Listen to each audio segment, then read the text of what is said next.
বসবাসে ঘরটি আহা অথই পানির নিচে, তীব্র স্রোতে বসতে ভিটা ভেঙে চুরে গেছে।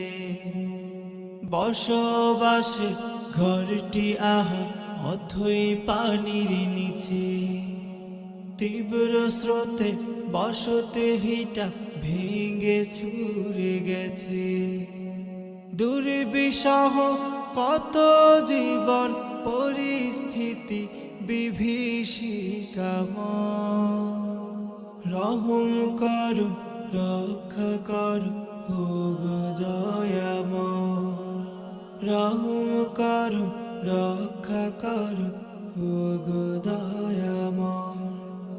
ফুরিয়ে গেছে খাবার পানি, ফুরিয়ে গেছে রসদ,